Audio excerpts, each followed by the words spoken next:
नमस्कार, hello DD में आप सबका हार्दिक स्वागत है। सबसे पहले सभी भारतवासियों को गणतंत्र दिवस की हार्दिक शुभकामनाएं देना चाहती हूं। हमारे देश का गणतंत्र 53 वर्ष का हो चुका है। आज़ाद देश में जन्मी 2 पीढ़ियों ने बहुत कुछ पाया है इस देश से, और आज व्यक्तिगत स्तर पर अगर ये सोचने की कोशिश करें कि हमने क्या दिया है इस देश को, क्योंकि पाना तो हम सभी चाहते हैं, लेकिन देने के लिए बहुत साहस की, हिम्मत की, भक्ति की और ईमानदारी की ज़रूरत होती है। तो अगली बार जब हम अपने आप से ये सवाल करें तो जवाब सकारात्मक होना चाहिए। आज हम जिस मेहमान से आपको मिलवाने जा रहे हैं, बहुत कुछ दिया है उसने इस देश को। आप सही अर्थों में उसे भारत का राजदूत, एम्बेसडर कह सकते हैं। यानी ग्लोबल लेवल पर भारतीय शास्त्रीय संगीत के सम्मान पर 4 चांद लगाए हैं इन्होंने। परकशन की दुनिया में, चर्मवाद्यों की दुनिया में इन्होंने तबले को प्रमुख स्थान दिलवाया है। भारतीय संगीत, शास्त्रीय संगीत के दुनिया के कोने कोने में इस संगीत को पहुंचाया है, और दुनिया भर के संगीत प्रेमी दीवाने हैं इनके। तो आज के इस ख़ास मौके पर इस ख़ास मेहमान को लेकर हम आपके दीवाने ख़ास में हाजिर हैं। आइए स्वागत करें उस्ताद जाकिर हुसैन साहब का। जाकिर भाई, आपका हार्दिक स्वागत है हेलो डीडी में। बहुत बहुत शुक्रिया। भारत सरकार ने कुछ लोगों को विशेष रूप से सम्मानित किया है, और ये हमारी खुशकिस्मती है कि हमारे आज के मेहमान उस्ताद जाकिर हुसैन साहब इसमें शामिल हैं। जाकिर भाई को पद्म भूषण से नवाजा गया है, तो मैं जाकिर भाई पूरे हिंदुस्तान की तरफ से आपको मुबारकबाद देती हूँ। हमारी मुबारकबाद कबूल करें। बहुत बहुत धन्यवाद आपका भी और सारे हिंदुस्तान का। शुक्रिया। जाकिर भाई, सबसे पहले तो ये बताइए कि 1988 में 1988 में आपको पद्मश्री से नवाजा गया था, और आप हिंदुस्तान के सबसे कम उम्र नौजवान थे जिसे ये सम्मान दिया गया था। कैसा था वो अनुभव? वो अनुभव मेरे लिए मतलब एक बहुत ही ख़ास जगह रखता है, और उसका कारण ये है कि जब वो अवार्ड अनाउंस हुआ था उस वक्त सवेरे के करीब 4 बजे थे। कोई पेपर लेकर आया था और मैं ज़ेवियर्स कॉलेज में पंडित रविशंकर जी के साथ बजा रहा था, और सामने ही फ्रंट रो में मेरे पिताजी उस्ताद अल्लाह रखा बैठे हुए थे।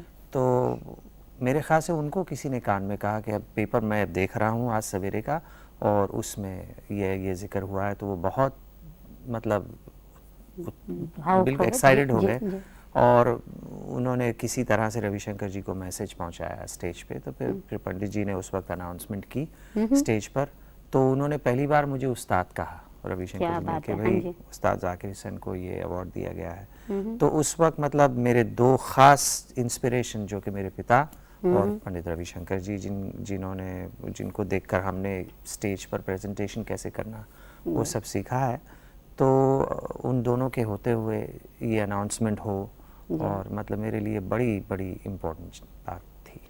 जाकिर भाई, अभी आपने दोनों नामों का उल्लेख किया, अब्बा जी का, उस्ताद अल्लाह रखा खां साहब का, और पंडित रविशंकर जी का। दरअसल आप जब रंगमंच पर आए, उससे पहले कहना चाहिए दुनिया भर में इन लोगों ने भारतीय शास्त्रीय संगीत के लिए एक बुनियाद तो तैयार कर दी थी। बिल्कुल। आप जब आए तो आपसे, यानी चूंकि आप इतने बड़े महान कलाकार उस्ताद के बेटे हैं, शागिर्द हैं, तो उसका फायदा होता था, या लोगों की उम्मीदें आपसे ज्यादा थी, ज्यादा मीन मेख निकालते थे? आपने खुद ही जवाब दे दिया। वैसे ये सही है कि अगर किसी बड़े उस्ताद के, गुरु के आप बेटे हों, तो आपसे ज़्यादा लोग एक्सपेक्ट करते हैं। लोग ये सोचते हैं कि भाई सब तो ठीक ही बजाते हैं, अच्छा बजाते हैं, लेकिन कोई गुरु का बेटा अच्छे से भी अच्छा बजाना चाहिए। तो उसमें फिर ज़रा सा टेंशन रहता है, ज़रा परेशानी होती है, आदमी नर्वस हो जाता है कि मैं इस स्टैंडर्ड को रख पाऊँगा या नहीं, गुरु का नाम रोशन कर पाऊँगा या नहीं, या कहीं गलती कर बैठा तो लोग फिर मतलब धत्कारेंगे। तो ये बड़ी एक मुश्किल की बात रहती है। तो हमें मतलब जितने भी बड़े गुरुओं के बेटे हैं, उनको मेरे ख्याल से दुगना या तीगना काम करना पड़ता है। जाकिर भाई, किस उम्र में ये लगने लगा कि नहीं, तबला ही बजाना है और इस क्षेत्र में ही रहना है? मैंने मेरे ख्याल से इस बारे में कभी ऐसा नहीं सोचा। वो इस वजह से कि मैं ये सोच भी नहीं सकता था कि मैं तबला नहीं बजाऊंगा। तबला बचपने से मेरे साथ रहा है, एक दोस्त की तरह, एक भाई की तरह। और मैं हमेशा मतलब दिमाग में कभी ये बात नहीं आई कि तबला नहीं होगा। मैं कभी कभी कभार तो ऐसा होता था कि बजाते बजाते थक गया रात को, तो तबला पास में ही रखा है, सो गए तबले के पास ही, और उठे तो फिर शुरू हो गए। तो मतलब तबले के बिना ज़िंदगी है ये मेरे लिए सोचना असंभव है। तो कभी ऐसा नहीं सोचा। सामान्य तौर पर अपने दर्शकों से कहना चाहती हूँ कि हम आप जाकिर भाई को रंगमंच पर बड़े बड़े दिग्गज कलाकारों के साथ देखते हैं, सुनते हैं, सराहते हैं, लेकिन आप लोगों को ये बताऊं कि जिसे कंटेम्प्रेरी वर्ल्ड म्यूज़िक कहते हैं, इस इमारत के कहना चाहिए हर दीवार, हर कंगूरे, हर झरोखे को जाकिर भाई ने अपनी उंगलियों से सजाया है। तो जाकिर भाई, मैं ये चाहती हूँ कि ये पश्चिम और पूर्व का मिलन ये कैसे सूझा, ये शुरुआत कैसे हुई? ये भी मतलब एक क्या कहते हैं कि अंग्रेजी में कहावत है कि being in the right place at the right time. तो मैं जब हिंदुस्तान से विदेश गया तो वहाँ पर नई नई चर्चा शुरू हुई थी कि विदेश संगीत के अलावा भी कोई संगीत दुनिया भर में फैले हुए हैं। रविशंकर जी, मेरे पिताजी ने काफ़ी टूर किए, तो हिंदुस्तानी संगीत के बारे में लोग जानने लगे थे। तो ये नेचुरल सा फ्लो हो गया कि जब मैं पहुंचा तो विदेश के संगीत को हिंदुस्तानी संगीत के साथ कैसे जोड़ा जा सकता है, कैसे दोनों म्यूज़िक एक साथ बजाए जा सकते हैं, ये एक सोच शुरू हुई थी। और लोग ढूंढ रहे थे कि कोई ऐसे कलाकार मिल जाएं जिनको लेके हम ये कर सकें, और ऐसे कलाकार जो यंग भी हों ताकि वो एक्सपेरिमेंट करने से डरे ना। सही बात। और परेशान, और ऐसे जो कि 15-16 साल अपने संगीत को इतना सीख चुके हैं कि वो रूट्स में, अपनी नींव में काफ़ी जुड़े हुए हों। तो उस कैटेगरी के हिसाब से I was the only one, मैं था वहाँ। या एल शंकर जो वायलिन बजाते हैं वो थे वहाँ, बस हम दो ही थे। तो हम दोनों के साथ कुछ ऐसा वातावरण, लोगों का कुछ ऐसे कुछ मिल गया कि जॉन मैक्लॉफ्लिन जैसे लोग या मिकी हार्ट या दूसरे जैज म्यूजिशियंस ने हमको ढूंढ निकाला कि भाई चलिए हमारे साथ। तो ऐसे शुरुआत हुई। और फिर वो शुरुआत में एक और चीज़ शामिल थी, और वो ये कि जब मैं यूनिवर्सिटी में सिखा रहा था वहाँ वॉशिंगटन में। जाकिर भाई, माफ़ी चाहती हूँ, काफ़ी देर से फोन कर रही है। ये फ़ोन राधिका हैं बम्बई से। अच्छा। जी राधिका, क्या सवाल है आपका? जी नमस्कार जाकिर। नमस्कार जी। नमस्कार जाकिर भाई। नमस्कार राधिका जी, बात कर रही हूँ। कैसी हैं आप कैसी हैं? जी, आपको जो पद्म विभूषण मिला इसके लिए आपका बहुत बहुत अभिनंदन। पहले तो मैं आपको एक बात सही करा दूं कि मुझे पद्म विभूषण नहीं मिला है, वो मिला है हमारे पूज्य गुनीजन पंडित किशन महाराज जी को। और मेरे ख्याल से तबले में ये पहली बार किसी तबला वादक को पद्म विभूषण मिला है। मैं पद्म भूषण कैटेगरी में हूँ। Okay, hello. हाँ जी राधिका। हाँ राधिका जी, बहुत बहुत माफी चाहूंगी। नहीं कोई बात नहीं। आपका सवाल क्या है? हेलो। हाँ जी। जी मैं आपसे पूछना चाहूंगी कि आप इतने कॉन्सर्ट्स में बिजी होते हैं, देश विदेश में आपके प्रोग्राम्स होते हैं, तो आप खुद सब तबला सिखाते हैं किसी को? मतलब जी हाँ बिल्कुल, मैं सिखाता हूँ। मैं क्या करता हूँ कि साल में कुछ 8 हफ्ते अपने स्टूडेंट्स के लिए रख छोड़े हैं, जिसमें मैं कोई प्रोग्राम्स वगैरह नहीं लेता, और उन्हीं के साथ बैठ के हफ्ते में 4-5 रोज़ 6-7 घंटे रोज़ तबले की चर्चा होती है, और उनको मैं सिखाता हूँ, और वो मेरे साथ रियाज करते हैं। क्योंकि क्या है कि जितने शिष्य हैं उनको रोज़ तालीम देने की कोई आवश्यकता नहीं है, उनको इतनी तालीम ज़रूर दे देनी चाहिए कि फिर वो अपने घर जाके आराम से रियाज करें और उसको साधें जो उन्होंने सीखा है। तो फिर अगली बार जब हम मिलें तो अगला कदम बढ़ाया जाए। तो ये 6-8 हफ्ते जो मैं दे देता हूँ, तो उसमें उनकी काफ़ी तालीम हो जाती है।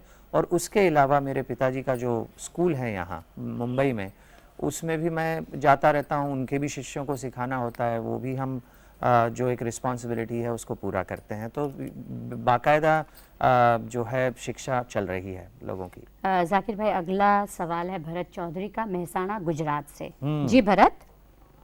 हेलो भरत जी नमस्कार। શું ખબર? મજામાં છો તમે? हेलो भरत जी, તમે મજામાં છો? हाँ एकदम मजाમાં છીએ। बोलो, सवाल क्या है? हेलो हाँ हाँ, तो मुझे आपसे ये सवाल पूछने का था हाँ कि आज 26 जनवरी का अच्छा दिन है। जी हाँ। देशवासियों को आप क्या आपकी तरफ से कहना चाहते हैं, जरा आप बताएंगे क्या? मैं सिर्फ ये कहना चाहूँगा कि अपने देश के प्रति एक गर्व फील करें, क्योंकि हमारा देश बहुत ही कमाल देश है। पहली बात तो ये है कि इतना प्राचीन देश है, हमारी सभ्यता इतनी पुरानी है, और उसमें जो ख़ास बात ये है कि हमारी कला, हमारा कल्चर, हमारी ट्रेडिशन को पूरी दुनिया में लोग बड़े मतलब इज़्ज़त की नज़र से देखते हैं।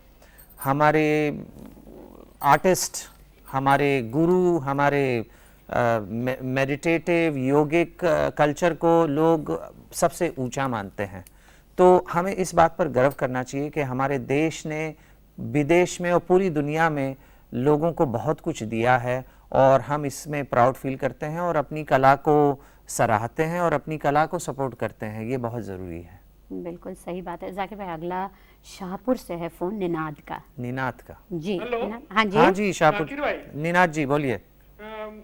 आपको जो पुरस्कार मिला है जी, इसके लिए मेरे तरफ से अभिनंदन आपका। बहुत बहुत धन्यवाद आपका। मुझे ये पूछना था कि जी। आपके फेवरेट परफॉर्मर कौन है? मेरे फेवरेट परफॉर्मर कौन है? मेरे पिताजी रहे हैं। मेरे और? फेवरेट परफॉर्मर मेरे पिताजी रहे हैं। और कौन? और जैसे कि मैं बजाता हूँ 2-4 कलाकारों के साथ जो जिनके साथ मुझे बहुत मज़ा आता है बजाने में। पंडित शिव कुमार शर्मा हुए, हरि प्रसाद चौरसिया जी हुए, बिरजू महाराज हुए, अमजद अली खान साहब हुए। ऐसे 2-4 कलाकार हैं। मैं बहुत कम कलाकारों के साथ मैं बजाता हूँ। ये तो शास्त्रीय संगीत में ये 3-4 कलाकार हैं जिनके साथ मुझे बहुत आनंद मिलता है और सीखने को भी मिलता है और बजा के। हरिहरन जी के साथ?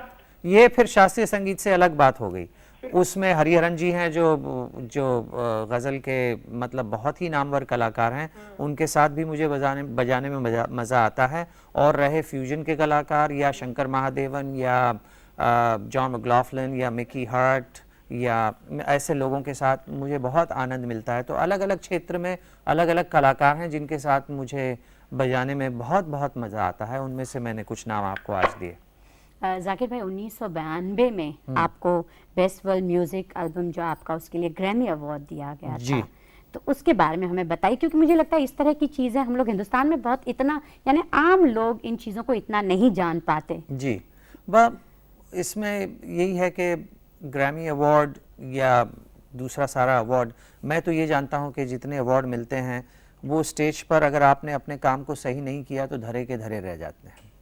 तो ये कहना कि मैं सच एंड सच विनर हूँ या मैं ये अवार्डेड हूँ, वो सब जब आपका काम सामने आता है और अगर काम सही होता है तो ही वो अवार्ड बोलते हैं, वरना चुप रहते हैं। तो मैं हमेशा ये मेरी कोशिश रहती है कि वो सब तो ठीक है, मेरा जो अवार्ड है वो यही है कि जब मेरे पिताजी ने मुझे हार पहनाया जब मेरा पद्मश्री अनाउंस हुआ था, क्या बात वो है। सबसे बड़ा अवार्ड क्या मेरे बात लिए है। है।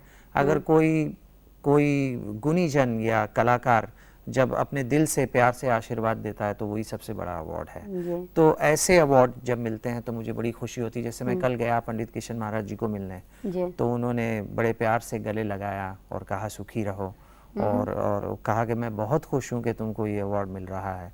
वो बहुत अच्छा लगा। जब मैं शिव जी के घर गया तो उन्होंने बड़े प्रेम से मुझे गले लगाया और बड़े मतलब चोक्ड विद इमोशन के भाई कितनी अच्छी। तो ये है अवार्ड, ये बहुत बड़ी बात है। और ये ग्रैमी अवार्ड जो वगैरह हमको मिला, ये इस वजह से मिला कि हमने कुछ ऐसा काम किया जो उस वक्त नहीं हो रहा था, जैसे कि रिदम फ्यूजन, जो कि हिंदुस्तानी ताल विद्या को लेकर विदेश की ताल विद्या से मिलाना और वहाँ के साज़ों को और यहाँ के साज़ों को मिलाकर, और विदेश में मतलब सिर्फ वेस्ट या अमेरिका ही नहीं बल्कि अफ्रीका, साउथ अमेरिका और लैटिन अमेरिका, मतलब क्यूबा वगैरह, यहाँ सब के रिदम के साज़ों को लेके हमने ये एक रिकॉर्ड बनाया था। और उस वक्त मेरे ख्याल से उस बड़ा ही अनूठा रिकॉर्ड उस वक्त बना था और ऐसी कोई सोच नहीं की गई थी। और उसकी सेल भी बहुत अच्छी हुई थी, करीब करीब मेरे ख्याल से 800,000 करीब रिकॉर्ड बिके थे। तो फिर मतलब ग्रैमी वालों ने सोचा कि बस देना ही पड़ेगा। जी हाँ, मजबूर हो गए देने के लिए लोग। अच्छा, अगला सवाल जाकिर भाई गुजरात से है, चंदन का। चंदन जी, चंदन बेन, क्या सवाल है आपका, कहिए। चंदन बहन नमस्कार, શું કરો છો તમે? सवाल पूछिए। हाँ, आपको बहुत बहुत बधाई। बहुत बहुत धन्यवाद आपका। मैं उदवाड़ा से बोल रही हूँ। कहाँ से बोल रही हैं? उदवाड़ा पारसी लोग का। हाँ हाँ हाँ जी, बिल्कुल बिल्कुल। अच्छा, बोलिए। आप जब तबला बजाते हैं ना, जी हाँ, बजाता हूँ। वो देख देख के हमारा बच्चा भी बहुत अच्छा सीख लिया है। अरे वाह, क्या नाम है बच्चे का? बच्चे का नाम है यशेश्वर। यशेश्वर को मेरा बहुत बहुत हेलो बोलिए। अच्छा, हाँ वो पहले उसको रुचि नहीं थी, हाँ लेकिन अभी अभी सुबह भजन करने को बैठता है हाँ जी, तो वो बहुत अच्छी तरह से बजा लेता है। बहुत खुशी की बात है, उसको तालीम देते रहिए आप। हाँ हाँ अच्छा, हाँ हाँ। धन्यवाद आपका। जाकिर भाई, अब आपके एक और पहलू की बात करें, हमें ये जो एक्टर जाकिर हुसैन है, अरे बाप रे बाप, तो लिटिल बुद्धा, फिर हीट एंड डस्ट, साज, ये कैसे हुआ? क्या है कि बचपने से मैंने फिल्मों में काफ़ी इंटरेस्ट लिया है। वो इस वजह से कि हम बजाया करते थे फिल्मों में, गानों में। अच्छा। हाँ, जब हम 12, 13, 14 साल के थे तो कभी मदन मोहन जी की रिकॉर्डिंग या कभी शंकर जी कोई गीत बताइए जाकिर भाई, जो I don't अगली know, बार हम उस मुझे हिसाब तो से सुनेंगे कि जाकिर भाई बजा मदन रहे जी की हीर रांझा में मैंने बजाया हुआ है, अच्छा। बावर्ची में बजाया हुआ है, हाँ, हाँ। सत्यम शिवम सुंदरम, ऐसे बहुत सारी फिल्मों में मैंने बजाया है। अच्छा। तो मतलब फिर वो एक चस्का सा लग जाता है ना, बग बिटन, तो फिल्मों की तरफ ध्यान रहा तो बड़ी। और मेरे पिताजी भी फिल्मों में म्यूजिक दिया करते थे, तो बचपने में मैं जब 5-6 साल का था तो जाता था और देखता था, सुनता था, तो मुझे भी बड़ी ये उत्सुकता सी रही कि मैं भी कुछ इसमें करूं। तो जब लेकिन कभी भी ये कोशिश मैं जानबूझ के नहीं कर पाया, क्योंकि संगीत में इतना बिजी रहा कि कभी चांस नहीं मिलता था, टाइम नहीं मिलता था। तो लोगों ने जब खुद ही पूछा कि भाई ये करो हमारे लिए, तो बिल्कुल, मतलब मैंने नेकी और पूछ-पूछ क्या ज़रूरत है कि मेरे से पूछा भी जाए, ऑर्डर करिए। तो बस मैं हाजिर हुआ। तो इस वजह से वो अब हीट एंड डस्ट मेरी पहली फिल्म थी, और वो इस वजह से कि मुझे संगीत के लिए पूछा गया, लेकिन फिर एक्टिंग के लिए इसलिए पूछा गया कि नसीरुद्दीन शाह जो बिजी थे या किसी वजह से नहीं कर पाए थे रोल, तो मुझसे कहा गया करने के लिए। तो फिर मैंने कहा चलिए एक्टिंग भी, क्योंकि ये अलग अलग तरीके की सीख हैं, बिल्कुल, इनको सीख कर हमें अपने कला में कैसे और बढ़ावा करना है, मिलता है। एक्सप्रेशंस, आप एक्टिंग अगर करते हैं तो एक्सप्रेशन कैसे करना है वो पता चलता है। जी। और संगीत का म्यूजिक जब आप फिल्मों में देते हैं तो छोटे छोटे पीसेस में इमोशंस कैसे लाना वो पता चलता है, और उसको फिर आप अपने साज पर ट्रांसफर करके उसको और अच्छे तरीके से आप पेश कर सकते हैं। तो ये जो अलग अलग सीख हैं, ये मैंने सीखना बड़ा ज़रूरी समझा। तो जब भी मुझे चांस मिला मैंने कोशिश की कि मैं कर सकूं। क्या बात है। तो बातचीत का सिलसिला उस्ताद जाकिर हुसैन से यूं ही जारी रहेगा छोटे से ब्रेक के बाद। जाकिर भाई, अगला सवाल है मुंबई से ही हितेश का, हितेश मात्रे जी। हितेश भाई, हितेश जी नमस्कार। हेलो हितेश जी नमस्कार। हाँ, थैंक यू। पहले तो मैं जाकिर साहब आपको बहुत बहुत बधाई देना चाहूँगा। बहुत बहुत धन्यवाद आपका। हितेश जी, एक हमारी तरफ से रिक्वेस्ट है कि आप अपने टेलीविजन का वॉल्यूम कम कर दीजिए, तब आप ठीक से बातचीत कर सकिएगा। हेलो हाँ जी। हेलो जाकिर साहब। हाँ जी बोलिए। मैं आपको सवाल पूछ रहा हूँ जी। कि आप दिन में कितनी बार रियाज करते हैं कि जिसके बाद आपके हाथ से इतनी बहुत अच्छी कलाकृति बाहर पहले तो मैं आपका बहुत बहुत शुक्रिया अदा करूं कि आपने कहा कि अच्छी कला रुचि मेरे हाथ से निकलती है। दूसरी बात यह है कि मैं जब भी मुझे मौका मिलता है मैं रियाज करता हूं, क्योंकि आजकल जो हम लोग रोज़ प्रोग्राम में लगे रहते हैं तो और सफ़र भी दिन में होता है, तो बड़ी मुश्किल हो जाती है कभी कभी रियाज करना। लेकिन मेरी कोशिश यही होती है कि मैं कम से कम नहीं तो भी दिन में अब 1.25 से 1.5 घंटा निकाल सकूं, चाहे वो रात के 2 बजे हो या दिन में खाने के बाद हो या पहले हो। मैं कोशिश यही रहती है कि मैं रियाज करूं। और दूसरी चीज़ ये है कि हम हाथ का रियाज तो करते ही हैं, लेकिन दिमागी रियाज जो है वो सारा दिन चलता रहता है, जिसमें हम अपने दिमाग में ही बोलों को रटते रहते हैं, ताल का ध्यान करते रहते हैं, ताकि जब हम तबले पर बैठें तो दिमाग की जो एक स्पीड है, जो उसकी एक क्या गति है सोचने की, ताल के बारे में, वो इतनी तेज़ रहे कि हाथ में भी तेज़ी से निकल पाए। तो दिमाग का रियाज बहुत ज़रूरी होता है, तो वो तो सारा दिन चलता है। वैसे हाथ का रियाज अब 1.25 घंटा, बचपने में मैं 5-5, 6-6 घंटे रोज़ 7 घंटे रियाज किया करता था।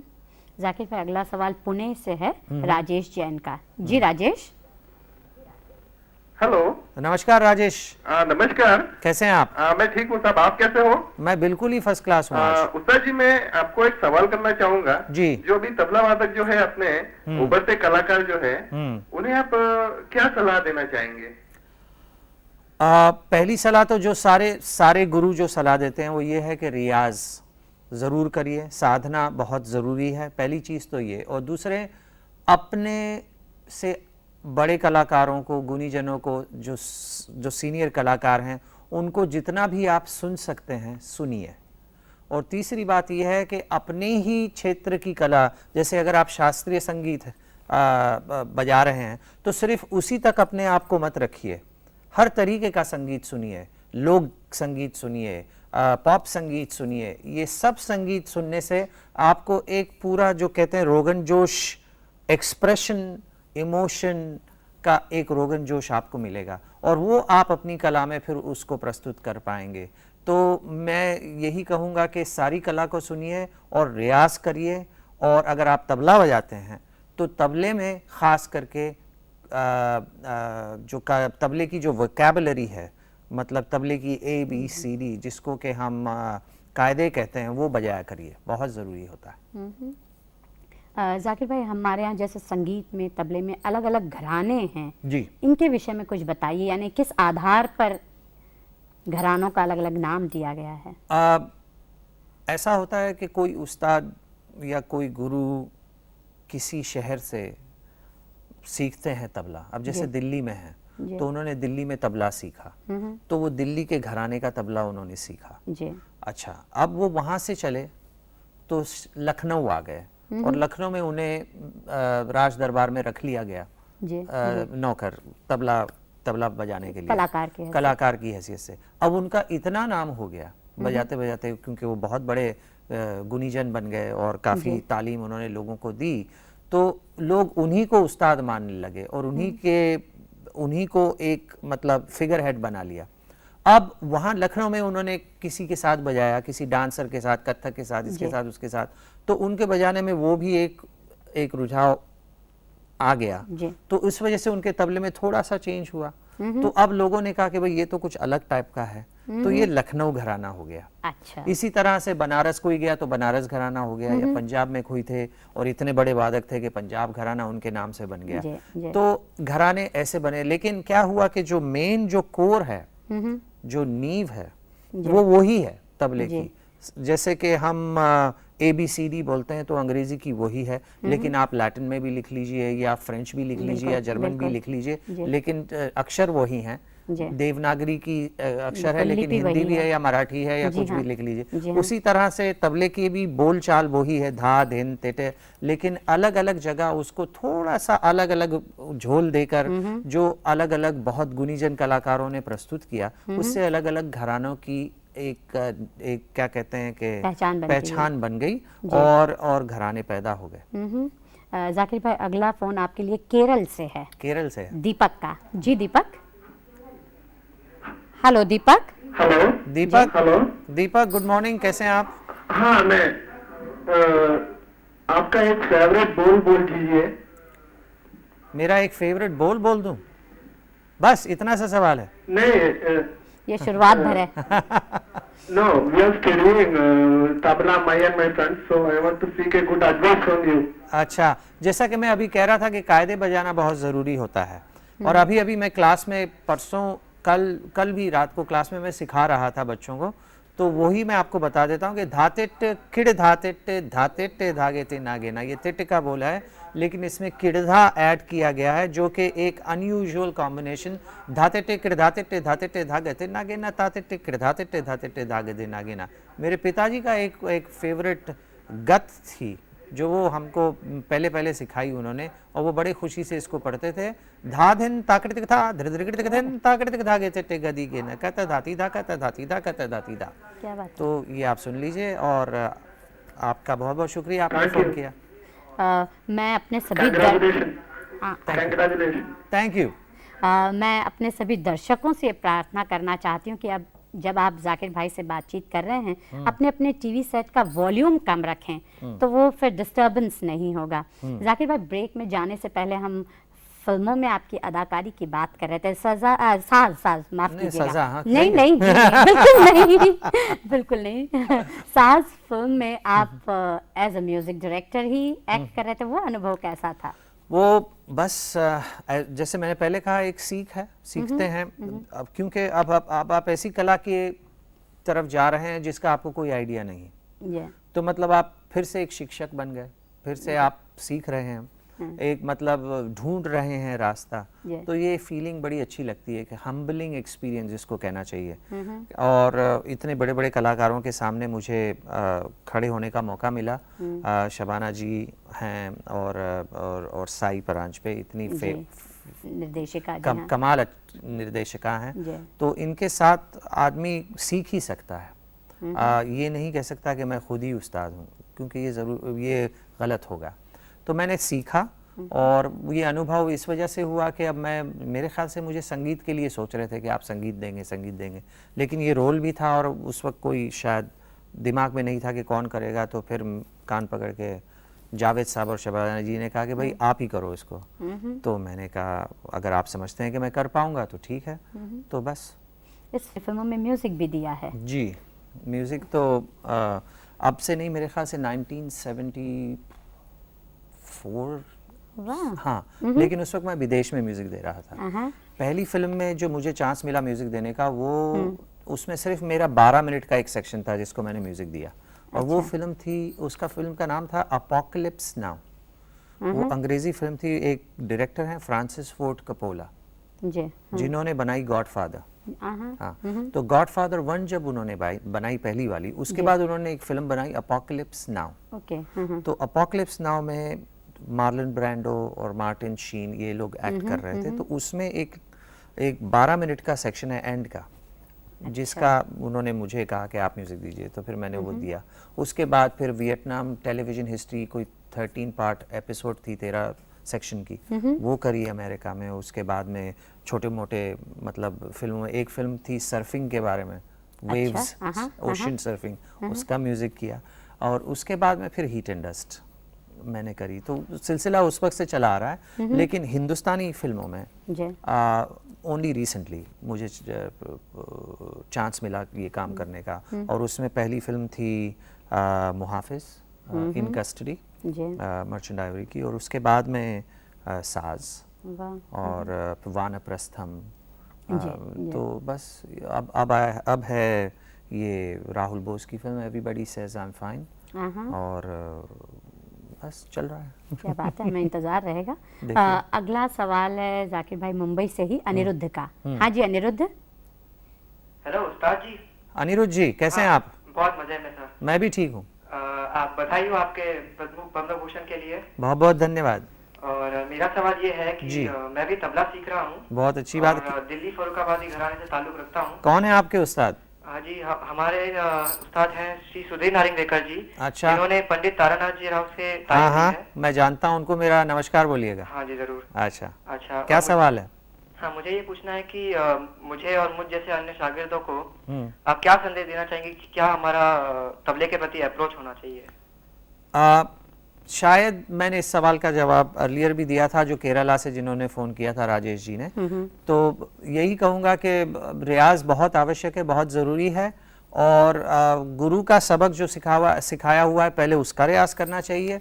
उसके बाद में जो आप सुनते हैं, जो आप प्रोग्रामों में जाते हैं तो दूसरे तबला वादकों के या सीनियर कलाकारों का जब आप बजाना सुनते हैं और उसमें आपको कोई ऐसी चीज़ लगती जो अच्छी है, उसको फिर आप सीखिए और रियाज करिए। सुनना बहुत ज़रूरी है। मेरे ख्याल से मैंने 60% घर में सीखा और 40% सुन के। तो सुन के सीखने से एक अलग रुचि आपके बजाने में आएगी, आपका एक अलग कुछ स्टाइल बनेगा। और गुरु यही चाहता है कि उनका शिष्य जो है उनसे ज़रूर सीखे, लेकिन ज़ीरोक्स कॉपी ना बने, कार्बन कॉपी नहीं बनना चाहिए, बल्कि गुरु की शिक्षा लेकर उसमें फिर अपनी एक कोई अपनी एक चीज़ पैदा करने की कोशिश करनी चाहिए और उसमें फिर आप अलग एक यूनिक स्टाइल आपका बनेगा। तो इसकी तरफ ध्यान दीजिए और कायदों का रियाज बहुत ज़रूरी है। जाकिर भाई, अगला सवाल फिर मुंबई से है, प्रीतम का। जी प्रीतम। हेलो। प्रीतम जी नमस्कार। हेलो। प्रीतम जी नमस्कार। हाँ नमस्कार सर, आपकी ये जो, हाँ जी नमस्कार सर, आपको बधाई हो। Thank you. हाँ जी, और रिपब्लिक डे की आपको फिर से शुभकामनाएं मैं फिर से देना चाहता हूँ। आपको भी। और हमारे पूरे परिवार, जैसे कि मेरी मम्मी जी आपकी बहुत बड़ी फैन है। अरे बाप रे, मेरा नमस्कार उनको भी बोलिए।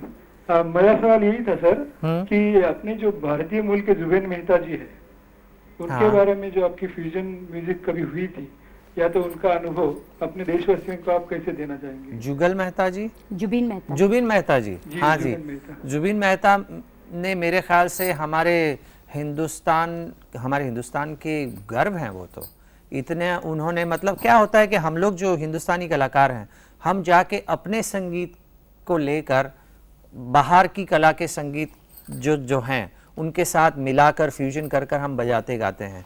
लेकिन ऐसा बहुत कम होता है कि हिंदुस्तानी आर्टिस्ट वहाँ जाकर वहाँ की कला को प्रस्तुत करे और ऐसा प्रस्तुत करे कि वहाँ के लोग उनको एक्सेप्ट कर लें कि वो एक हाँ वहाँ के बड़े उस्ताद हैं। ये बहुत बड़ी बात है।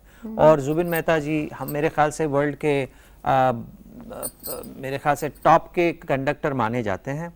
और मैं एक और कलाकार का नाम लूँगा जिन्होंने यहीं से जाके वहाँ पर अपनी कला, वहाँ की कला को अपनाया और टॉप के ड्रमर बने, और वो हैं त्रिलोक गुरटू। और तो ये एक बहुत ही मुश्किल काम है। हम तो अपना तबला ले जाते हैं और तबला बजाते हैं और वहाँ के लोगों को सुनाते हैं और वो हमारे साथ मिलकर हम गाना बजाना करते हैं। लेकिन हिंदुस्तानी आदमी वहाँ जाके ड्रमिंग का एक उस्ताद बन जाए या कंडक्टर इतना बड़ा बन जाए, ये बहुत बड़ी बात है। तो मेरे ख्याल से इस अचीवमेंट को सराहना चाहिए। भारत रत्न है असल में। अगला सवाल जाकिर भाई रत्नागिरी से श्रीरंग का। जी श्रीरंग। हेलो। हेलो जी। हाँ हेलो। हेलो श्रीरंग जी। हेलो। रत्नागिरी कैसा है? अच्छा ठीक है सब। वाह वाह। सर मेरा भाग्य है कि आपके बात करने को मिला। बहुत बहुत शुक्रिया। आप उस आ रहे हैं कि नहीं? हाँ हाँ, बहुत अच्छी बात। सर दूसरा एक अभिनंदन आपके लिए पद्म भूषण के लिए। बहुत बहुत शुक्रिया आपका। सर मेरा एक सवाल है जी। आपका जो टॉप प्रायोरिटी अभी फ्यूचर प्लान क्या है? रियाज। हाँ मेरा टॉप प्लान रियाज ही है और वो सबसे टॉप में रहता है। उसके बाद डेवलपमेंट के बारे में, इंडिया के फ्यूचर के बारे में। इंडिया के फ्यूचर के बारे में मेरे ख्याल से इंडिया का फ्यूचर उज्जवल है। तो ठीक है। और उसका कारण ये है कि अब पहले तो कला की तरफ जाइए। तो कला में मेरे ख्याल से हिंदुस्तान में इस वक्त नव युवक और युवक कलाकार बड़े उच्च कोटि के पैदा हो रहे हैं। मेरे ख्याल से आप सितार में देख लीजिए या तबले में देख लीजिए या गाने में देख लीजिए या और फ्लूट में या संतूर में, किसी भी जगह आप सरोद में कहीं भी चले जाइए, आपको मेरे ख्याल से ऐसे ऐसे अच्छे कलाकार यंग मिलेंगे कि मेरे ख्याल से शास्त्रीय संगीत में तो हिंदुस्तानी फ्यूचर जो है वो बहुत ही उज्जवल है। अब रहा दूसरी तरफ, तो अब हम लोग मतलब हर क्षेत्र में, अब जैसे आप कंप्यूटर्स ले लीजिए, प्रोग्रामिंग ले लीजिए, टेक्नो मतलब आर्ट्स जितने भी हैं उस तरफ चले जाइए, तो वहाँ भी मतलब काफ़ी हमारी सोच बढ़ रही है। और एक चीज़ और बढ़ रही है हिंदुस्तान में, और वो ये है इलिटरेसी कम हो रही है। हालांकि इस वक्त भी इलिटरेसी बहुत है, लेकिन उसकी तरफ ध्यान दिया जा रहा है और लोग पढ़ाई लिखाई की तरफ ध्यान दे रहे हैं। और उस वजह से मुझे लगता है कि इस जनरेशन में ना सही, लेकिन अगली या उससे अगली जनरेशन में हम पूरी तरह से लिटरेट सोसाइटी कहलाएंगे। और उसमें फिर यही होगा कि हमें आगे बढ़ने से और प्रोग्रेस करने से कोई नहीं रोक सकेगा। बहुत अच्छी बात कही जाकिर भाई आपने। अगला सवाल है पुणे से कुमार संचेती का। हाँ जी कुमार साहब। हेलो। हाँ कुमार जी बोलिए। हाँ नमस्ते। नमस्ते, आपको भी। कैसे हैं आप? आपके पुरस्कार पर हार्दिक बधाई। आपको भी बहुत बहुत शुक्रिया। और मुझे ये पूछना था जी कि तबला और अध्यात्म का कुछ गहरा संबंध है क्या? बाप रे बाप, क्या संबंध हो सकता है, आप बताइए। आपको मालूम रहेगा ना। मैं कैसे बता सकता? और नहीं, आप बोलिए, आपका मतलब क्या है इस बारे में? मेरा कहने का मतलब ऐसा है कि तबले के साधना से आप अध्यात्म में कुछ पा सकते हैं क्या? क्योंकि वो भी एक यौगिक सिद्धांत होता है ना। हाँ होता है, लेकिन हम तो ऐसा मानते हैं कि संगीत मेरे ख्याल से एक बहुत ही बड़ा यौगिक पावर है संगीत। अच्छा। और अब आपने सुना होगा कि तानसेन ने राग दीपक गाया तो दीप जल गए, और एक बड़े उस्ताद ने सुनी, एक बड़े उस्ताद ने पखावज बजाई तो गज उनके सामने झुक गए, गणेश जी उनके सामने झुक गए। तो मुझे ऐसा कहना है कि अगर पाकिस्तान अणुबॉम्ब भेजता है तो आप आपके तबले के ताकत से उसको कुछ ठहरा सकेंगे क्या? संगीत एक ऐसी चीज है, मेरे ख्याल से इस वक्त हम हिंदुस्तान क्या ले लीजिए, पूरे वर्ल्ड में देख लीजिए, लड़ाई झगड़ा बॉम्ब, अभी न्यूयॉर्क में क्या हुआ आपने देखा। लेकिन मैं सिर्फ ये कहूंगा कि मेरे ख्याल से संगीत या कला ही एक ऐसी चीज है जो एक पॉजिटिव एनर्जी है। बिल्कुल। और इस पॉजिटिव एनर्जी का पावर इतना है कि अगर सब मिलके इसमें ध्यान दें और सब मिलके इसी की चर्चा करें तो ये पॉसिबल है कि पूरे देश में ही नहीं बल्कि विदेश में और सब जगह शांति की संभावना है। ये पावर संगीत में, कला में, आर्ट में रहा है। आपने देखा होगा कि इतने बड़े महाराजा अशोक, क्या हुआ उनको, उन्होंने देखा कि उनको बुद्धा की साधना का जो एक पावर है इतना बाहर निकला, इतना उनके दिल में पहुंचा कि वो सब त्याग कर बैठ गए। और बुद्धा हिमसेल्फ जिन्होंने अपना राजपाट छोड़ के गौतम बुद्धा बने, निर्वाणा का एक प्रचार किया। तो आप इस बात को सोच लीजिए कि अगर इंसान चाहे तो अपने पावर से पूरी दुनिया में एक सच्चाई, एक अच्छाई फैला सकता है। और वो चाहे संगीत के माध्यम से हो या योगा के माध्यम से हो या किसी लेख के माध्यम से हो, हर चीज में ये पॉसिबल है। जी। अगला सवाल मेरठ से है, तुषार गोडबोले का। हाँ जी तुषार। तुषार जी नमस्कार। हेलो। हाँ जी। हाँ मैं तुषार गोडबोले बोल रहा हूँ मेरठ से बोल रहे हैं। तानपुरे अच्छे बन रहे हैं क्या? आपको बधाई, आपको पद्म भूषण पुरस्कार मिला इसलिए बहुत बहुत शुक्रिया आपका। हाँ और मेरा सवाल है ये है जी। आप दोनों परफॉर्म करते हैं, क्लासिकल और वेस्टर्न, तो आपको क्या अच्छा लगता है? मुझे लगता है कि ये मुझे तो दो अलग अलग संगीत नहीं लगते। अब हम हिंदुस्तान में सारे गा मा पा धा नी सा कहते हैं, वेस्ट में ABCDEFG कहते हैं, समझ रहे हैं ना आप? तो सुर एक ही है, सिर्फ लफ्ज अलग कह दिए गए हैं। तो संगीत तो एक ही है। अब रहा रिदम भी यूनिवर्सल है। अब अगर मैं ये कर रहा हूं तो आप क्या सोच रहे हैं कि मैं तबले का ताल सोच रहा हूं या ढोलक की एक चाल सोच रहा हूं या किसी ड्रम के बारे में एक पैटर्न सोच रहा हूं? आपको नहीं पता मैं क्या सोच रहा हूं। ये पल्स एक ही है। अब उसमें मैं चाहे कोई भी कपड़ा पहना दूं, जैज पहना दूं या फोक पहना दूं या इंडियन क्लासिकल पहना दूं, तो ये सब एक है, ये सब यूनिवर्सल है। अपनी अपनी सोच की बात है। ये और बात है कि मैं ये सोचूं कि आज मैंने कुर्ता पैजामा पहनना है, कल मैं जीन्स और टी-शर्ट पहनूंगा। तो अलग अलग भेस मैं अलग अलग दिन पहन सकता हूँ। ये भी होता है कभी कभी कि आप जीन्स पहनते हैं और उसके ऊपर कुर्ता पहन लेते हैं। क्या बात है। और कोई लोग ऐसे होते हैं जो उसको निभा लेते हैं अच्छी तरीके से। तो ये अपने टेम्परामेंट की बात है। और मेरे हिसाब से तो मैंने कभी ये नहीं सोचा कि ये दो संगीत अलग हैं, और मैं हमेशा दोनों संगीत को एक ही आँख से देखा है, दोनों कान से एक ही तरीके से सुना है। और ये ज़रूर कोशिश की है कि जब दोनों संगीत को मैं बजाऊं तबले पर, तो शास्त्रीय संगीत का जो रंग है उसको मैं ख़राब ना करूं और तबले का जो अपना रंग है उसको मैं यूज़ करूं फ्यूजन संगीत में। अगला सवाल फिर गुजरात से है, दर्शक देसाई का। हाँ जी दर्शक जी नमस्कार। नमस्कार जाकिर हुसैन साहब, कैसे हैं आप? बहुत बढ़िया हूँ साहब। बोलिए क्या चल रहा है? आपको पहले बहुत बधाई हो बहुत बहुत शुक्रिया आपका। अवार्ड के लिए बहुत बहुत शुक्रिया। मेरा एक सवाल ऐसा है जी। सवाल है छोटे बच्चों के लिए, बढ़ते बच्चों के लिए, जिसके घर में कुछ संगीत का ऐसा कुछ खास बैकग्राउंड नहीं है। अच्छा। उसको अगर तबला सिखवाना हो कौन सी उम्र में स्टार्ट करना चाहिए, और along with his all schoolings all these things, सब पढ़ाई के साथ में कितना टाइम उसको देना चाहिए तबले के लिए? अच्छा, पहले तो ये है कि अगर बच्चा सपोज 2, 3, 4 साल का है जी, तो सुनाइए म्यूजिक, जितना आप उनको संगीत सुना सकते हैं सुनाइए जी, बैठिए साथ में लेके हर रोज आधा घंटा पौना घंटा के भाई ये सुनते हैं म्यूजिक, सुनिए। उसके बाद 2-3 साल के बाद में आप किसी आर्टिस्ट के पास ले जाइए और आर्टिस्ट से आप ये एनालिसिस ले लीजिए कि ये बच्चा में म्यूजिक का टैलेंट है या नहीं जी, और जब ये पता चल जाता है तब आप उसको 7 साल की उम्र से 8 साल की उम्र से शिक्षा दिलवाना शुरू कर दीजिए।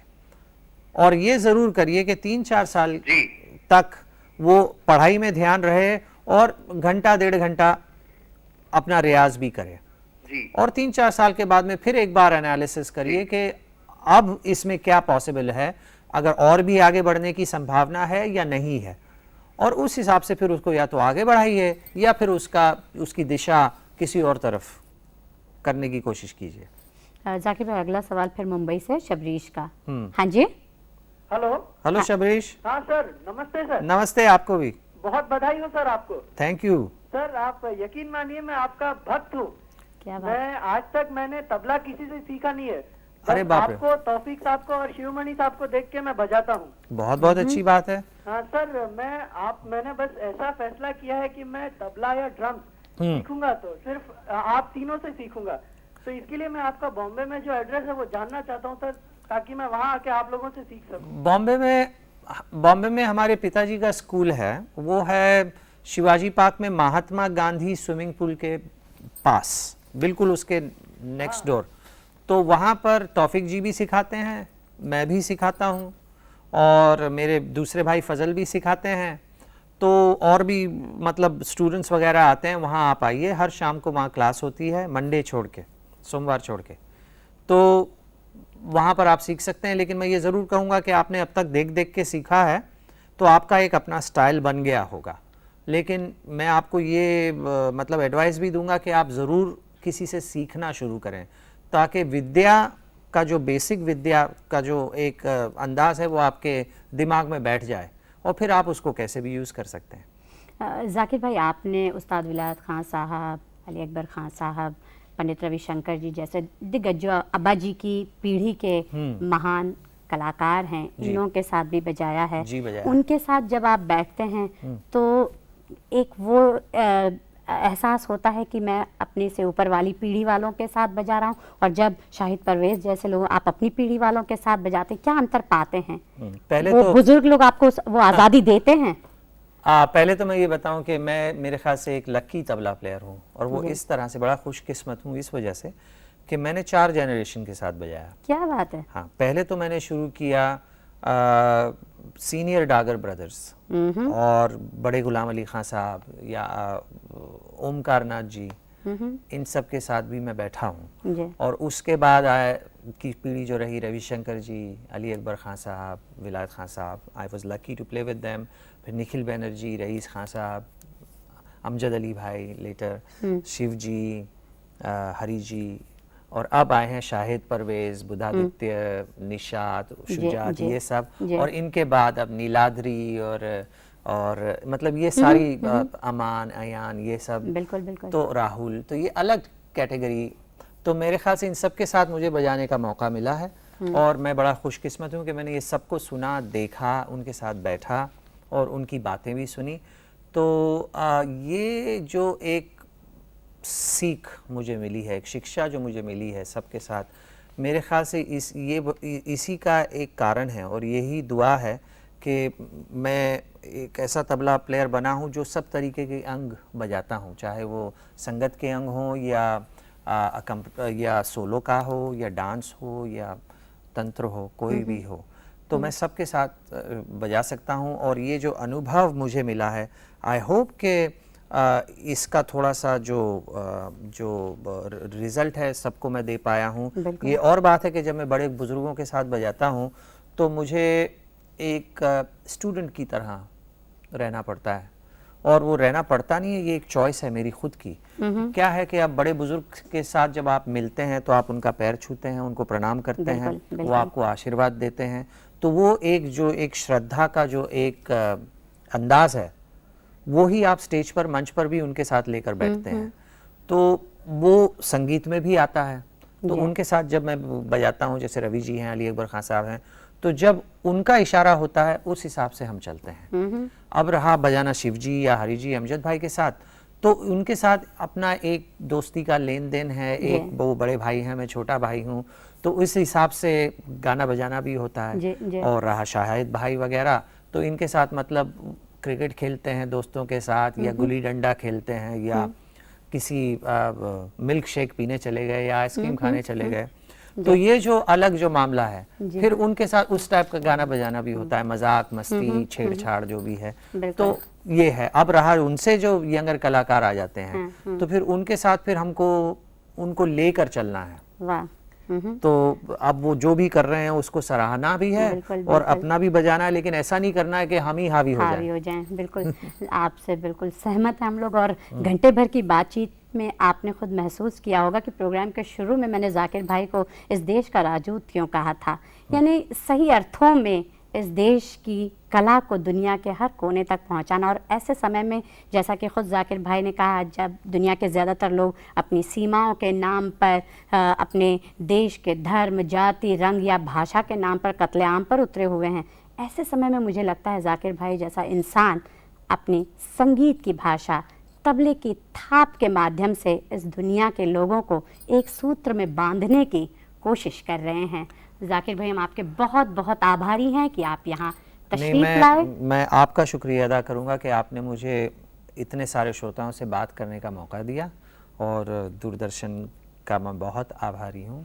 और एक बार फिर हमारी सरकार का भी आभारी हूँ कि उन्होंने ये अवार्ड दिए, और फिर मुलाकात होगी इंशाल्लाह। बिल्कुल। और हम तो ईश्वर से ये प्रार्थना करते हैं कि अपनी कला के प्रति और अपने देश के प्रति आपका ये प्रेम यूं ही बना रहे, और हम सारे भारतवासी इस रत्न पर बहुत फख्र करते हैं, बड़ा गर्व है हमें। ये प्यार यूं ही बना रहे। धन्यवाद। धन्यवाद।